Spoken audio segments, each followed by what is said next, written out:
പ്രവേശിക്കുന്നത്. ഈ അതിവശത്തെ സ്ഥലം എന്ന് പറയുന്നതാണ് നമ്മുടെ ഈ ഡോമസ്കോക്കും മോസ്കോ ഉള്ള സ്ഥലം, ഒരു മോറിയമല്ല. ഓക്കെ, ഇപ്പൊ അബ്രഹാം ഇസ്ഹാക്കിനെ ബലികൊടുക്കാനായിട്ട് കൊണ്ടുപോയ സ്ഥലം, ഈശോ നിർദ്ദേശിച്ച സ്ഥലം, അതാണ് ഈ ഭൂമിയിലെ ഏറ്റവും അതിവശത്തെ സ്ഥലം. അപ്പൊ നമ്മൾ തിരുവചനത്തിൽ വായിക്കുന്നത് ഈശോ വന്നിറങ്ങുമ്പോൾ കെദ്രോൻ താഴ്വര കടന്നു. ഇവിടെ ഒരു നീർച്ചാല് വരുന്നതാണ്. എസെക്കിയേൽ പ്രവാചകന്റെ പുസ്തകത്തിൽ പറയുന്നത് ഇവിടെ ഈശോ കടന്നു പോകുന്ന ഒരു നീർച്ചാല് ഉണ്ടാകുന്ന പറയുന്നത്. ഇത് കടന്ന് ഈ ഗേറ്റിൽ കൂടി കടന്ന് അതിവശത്തെ സ്ഥലത്തേക്ക് വെച്ചിട്ടാണ് ബൈബിളിൽ എഴുതി വെച്ചിരിക്കുന്നത്. പഴയ നിയമം തൊട്ടുള്ള പ്രവാചനം അങ്ങനെയാണ്.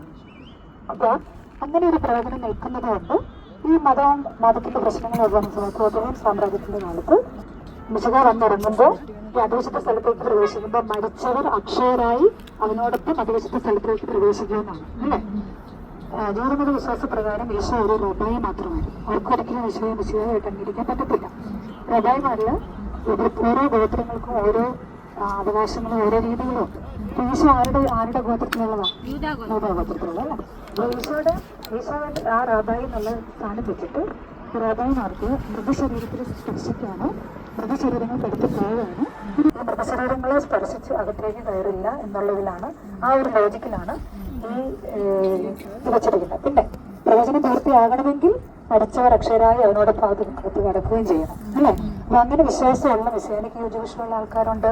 അങ്ങനെ വിശ്വാസമുള്ള ആൾക്കാർ മില്യൺസ് ആൻഡ് മില്യൺസ് ഷെക്കിൽ മുടക്കിയാണ് ഇവിടെ ഒരു കബറിടം വിലയ്ക്ക് വാങ്ങിക്കുന്നത്. ഫാമിലികൾ അവരുടെ കുടുംബത്തിലെ മൊത്തം വരുമ്പോഴേ ആ കൂട്ടത്തിൽ കയറാൻ വേണ്ടി റെഡിയായിട്ട് നിൽക്കുന്ന ആത്മാക്കളാണ് ഇവിടെ ഉള്ളതെല്ലാം. ക്രിസ്ത്യൻസിന്റെ ഉണ്ട്, ജൂഷിന്റെ ഉണ്ട്. ഏറ്റവും അടുത്തായിട്ട് അതിനോട് ചേർന്ന് നിൽക്കുന്നത് മൊത്തം കേട്ടോ.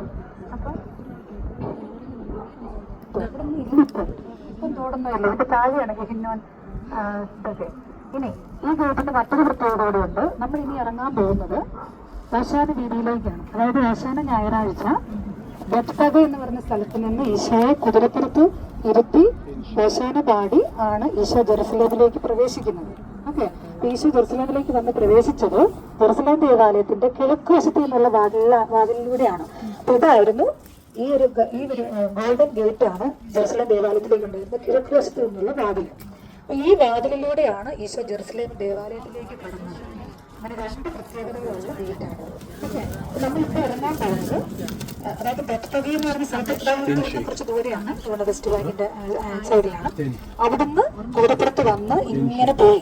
ഓക്കെ, അപ്പൊ കഴുതപ്പുറത്ത് താഴെ ആ പോയ ഓശാന രീതിയിലൂടെയാണ് നമ്മൾ പോകാൻ പോകുന്നത്. ആ പോകുന്ന വഴിക്ക് നമ്മൾ കാണുന്ന മറ്റൊരു കാഴ്ചയാണ് കണ്ണീരിന്റെ പള്ളി. ഇന്ന് എവിടെ ഉണ്ടോ? നമ്മളവിടെ കയറും. ഗോൾഡൻ അല്ല, അത് മഗ്ദലേന മറിയത്തിന്റെ നാമത്തിലുള്ള റഷ്യൻ ഓർത്തഡോക്സ് പള്ളിയാണ്. ഇത് അതിന്റെ അപ്പുറത്ത് കാണുന്നത്. ഓക്കെ, നിങ്ങൾ നോക്കിക്കുക, അതിന്റെ ഏറ്റവും മേലത്തെ ആ ഒരു ഇത് കണ്ണുനീർ പള്ളി എന്നുള്ള ലോജിക്കാണ്. ഓക്കെ, ഈശോ ജെറുസലേമിനെ നോക്കി വിലപിച്ച സ്ഥലമാണ്. ഇവിടെ നിന്നുകൊണ്ടാണ്, അതായത് ഈ ഈശോയും ശിഷ്യന്മാരും കൂടെ ഈ സ്ഥലത്ത് സമയം ചെലവഴിച്ച സമയത്ത് ജെറുസലേം ദേവാലയം നമുക്ക് ലോജിക്ക് വെച്ച് നോക്കുമ്പോൾ അറിയാം. ഇവിടെ നിന്ന് നോക്കുമ്പോൾ ഈശോ നേരെ കാണുന്ന എന്തുവാ? ജെറുസലേം ദേവാലയമാണ് അല്ലേ. അപ്പോൾ അന്ന് ആ സമയത്ത് കച്ചവടക്കാരും മറ്റുള്ളവരും എല്ലാമായി ദേവാലയത്തിന്റെ സ്വത്ത് നഷ്ടപ്പെടുത്തി ജെറുസലേമിന്റെ അവസ്ഥയെ നോക്കി ഈശോ വിലപിച്ചിട്ടാണ് പറഞ്ഞത് ഈ ദേവാലയം കല്ലിന്മേൽ കല്ല് ശേഷിക്കാതെ തകർക്കപ്പെടുമെന്ന്. അങ്ങനെ ജെറുസലേമിനെ നോക്കി ഈശോ വിലപിച്ച സ്ഥലത്തെ പള്ളിയാണ് ഡോമിനോസ് ഫ്ലെബിറ്റസ് എന്നാണ് പറയുന്നത്. അതിന്റെ കണ്ണുനീരിന്റെ പള്ളി. അപ്പൊ കണ്ണുനീർ പള്ളിയുടെ, ഈശോയുടെ കണ്ണുനീർ പള്ളിയുടെ ആകൃതിയിലാണ് അതിന്റെ റൂഫ് നിർമ്മിച്ചിരിക്കുന്നത്. ഓക്കെ, അപ്പൊ നമ്മളിപ്പോ ഇവിടെ നിന്ന് ഇറങ്ങി നടക്കാൻ പോകുന്നത് ഓശാന വീതിയിലൂടെയാണ് കേട്ടോ. ഇനിയെങ്കിലും നിങ്ങൾ എല്ലാവരും ഒരുമിച്ച്